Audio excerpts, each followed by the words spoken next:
What's up, guys? So today I'm actually going to keep this video short and sweet. We're about to go to the park anyways, but I wanted to talk about, before we get into our next mail day, which I'm really excited for because we have a ton of mail piling up, and there's nothing specific that I'll be opening, so I'll probably open a couple packages for that mail day video. But this topic right now is actually to talk about kind of narrowing down your collection goals, how to narrow down your collection goals, what to avoid, and things that I think will be more fulfilling in the long term as a collector. And this applies to, like, honestly collecting anything. And a lot of this is just purely my experiences in sharing that with you guys. So I've been collecting now things my entire life. I've been collecting things my entire life. I think that's part of human nature. It dates back to a very, very old time, back to being cavemen pretty much, and being hunter-gatherers and collecting all sorts of little things. I think that it's embedded in our DNA to be collectors of some sort, and I'm proud of that. So one thing that's happened with me is when I'm bidding on stuff, I pretty much will, like, all the niches that I'm a part of now, the console niche, the Pokemon theme deck niche, the vintage TCG niche, all of those things, going after modern cards, and the Pokemon, franchise, or really anything in the Pokemon franchise that's like a collectible. Whatever you're looking at, you're going to get bombarded by everything on the market. There's going to be tons of deals, and I'm here to tell you that it's okay to make mistakes, and it's okay to buy things that you don't even want. This happens. This is a part of overextending yourself, bidding on way too many things, buying too many things, looking at too many options, and then boom, the following day or the following week that you win an auction and pay for something that you're like, nah, I kind of like this.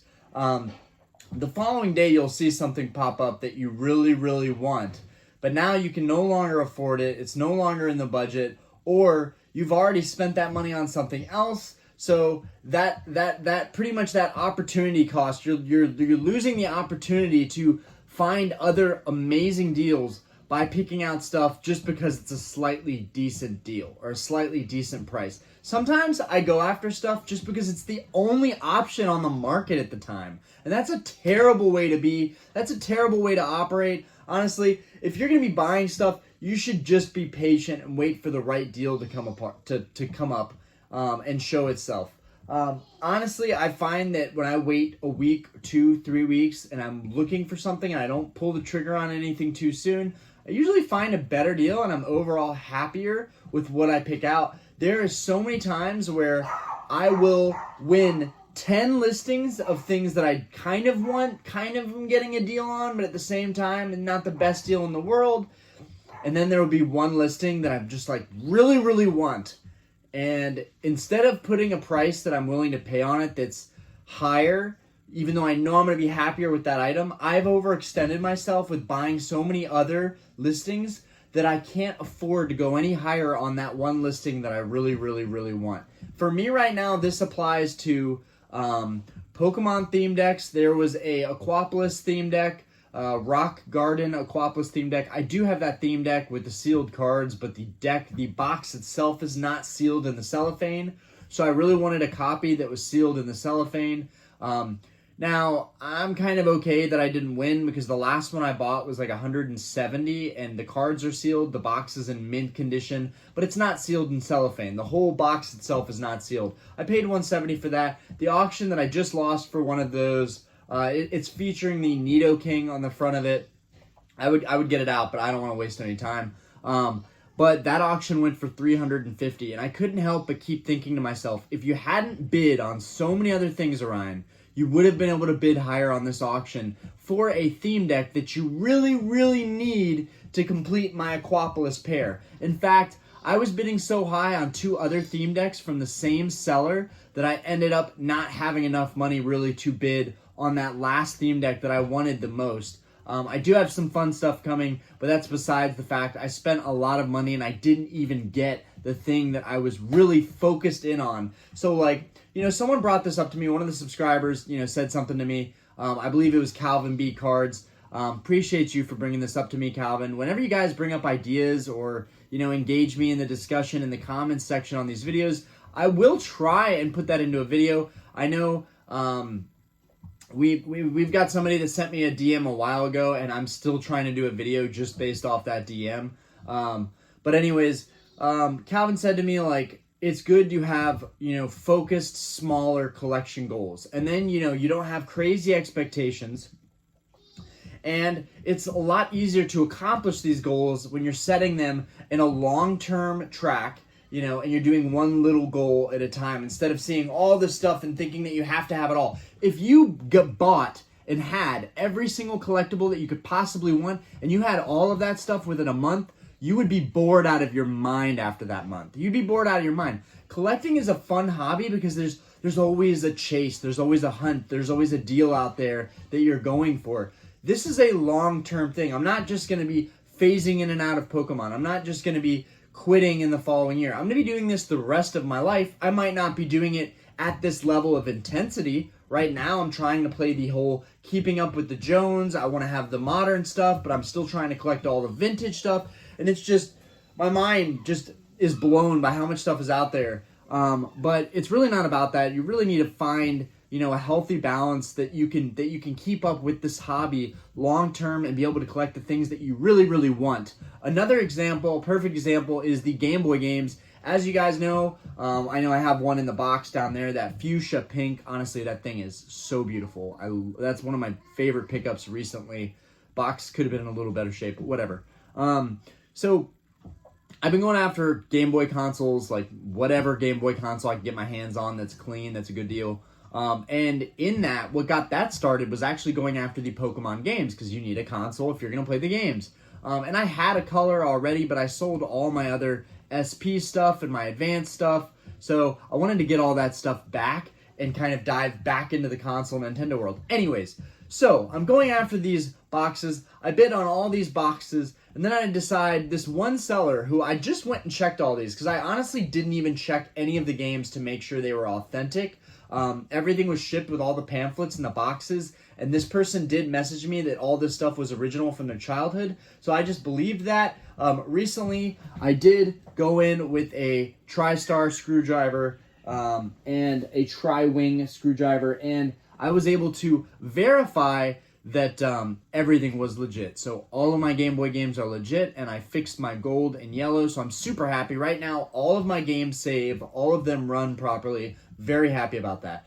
But when I was buying all those listings, I bid on so many of the listings from this one seller selling all of his childhood stuff that there was another seller that same night, like a couple hours later, that put up a Pokemon Emerald, mint condition, legitimate game, legit cartridge, OG all, had everything, mint. It's the nicest box I've seen since I got into Pokemon game collecting. It had a buy it now for $350, and I offered $280 because I just did not have it in the budget. I knew that was a lower offer. I knew that Pokemon Emerald, CIB, everything in the box, OG all, good, not even good condition, those can go for $350. But I sent $280 because I was like, okay, this person's selling their childhood stuff. Is it so wrong to want to get a good deal off someone's stuff they're trying to get rid of, and I'm paying top market price for it? Is it so wrong to get a better deal than that? Anyways, they said they were going to hold out for higher, and I was like, okay. I honestly thought that if I waited, a day or two, they would sell it to me for $280. I have great feedback. I'm a trustworthy buyer. But anyways, it sold that night for $350.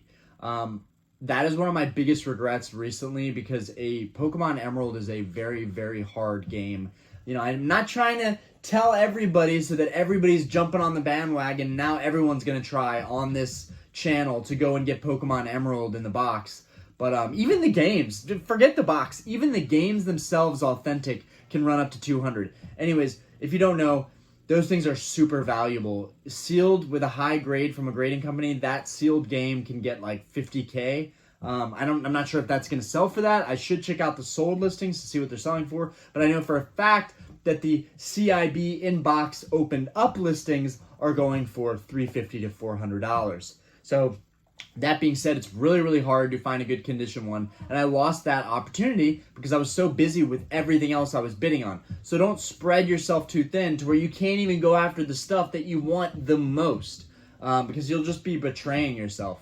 Trying to think if I have any other examples that I can think of off the top of my head lately.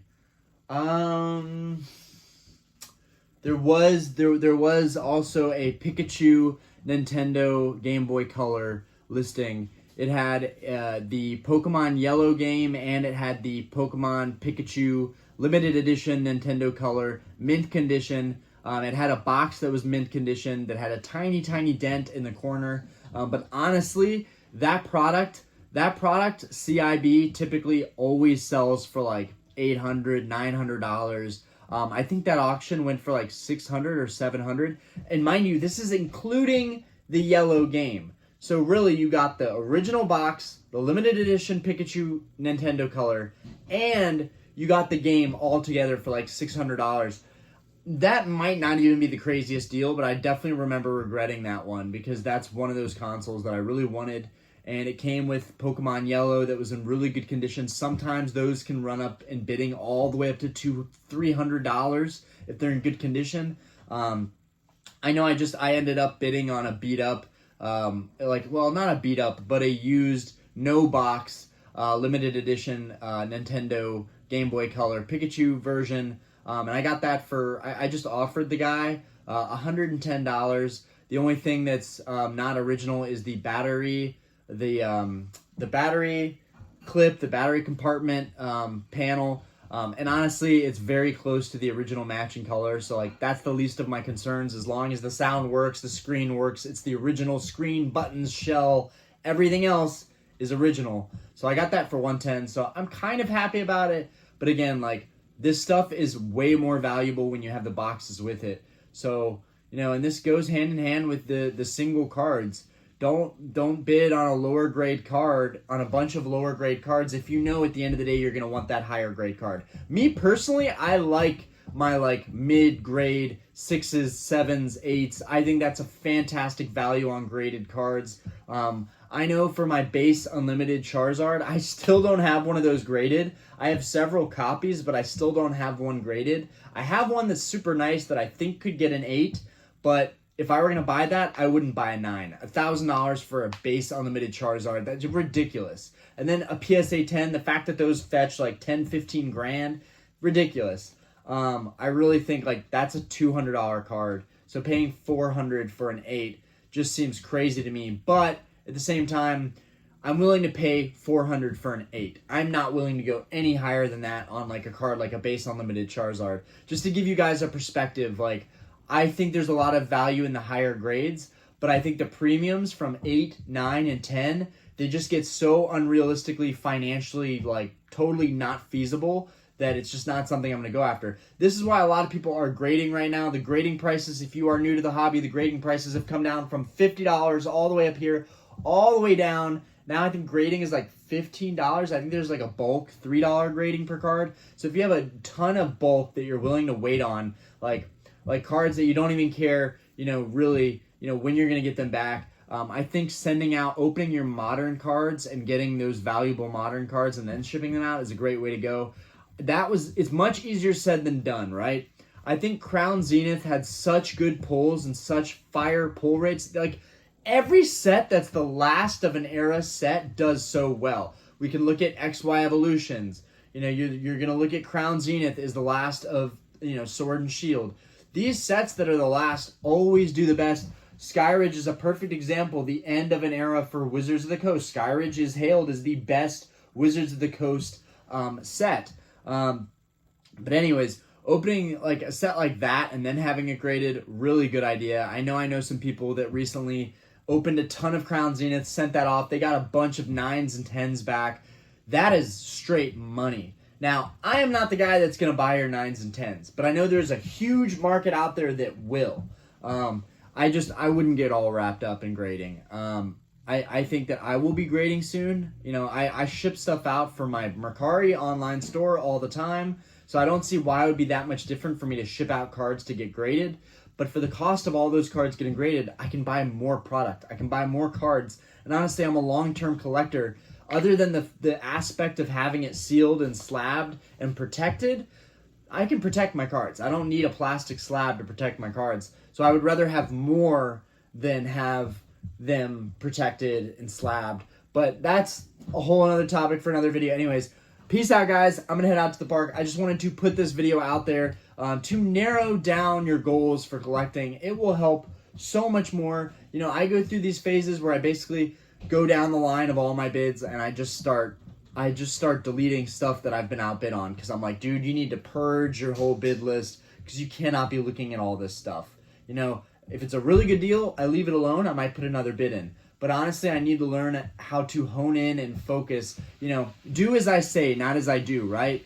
I am guilty of saying all these things and having advice from stuff that I wish I would do better at executing on. Execute. Anyways, peace out, guys. Appreciate you for watching the video. I hope this one was short enough. Anyways, peace.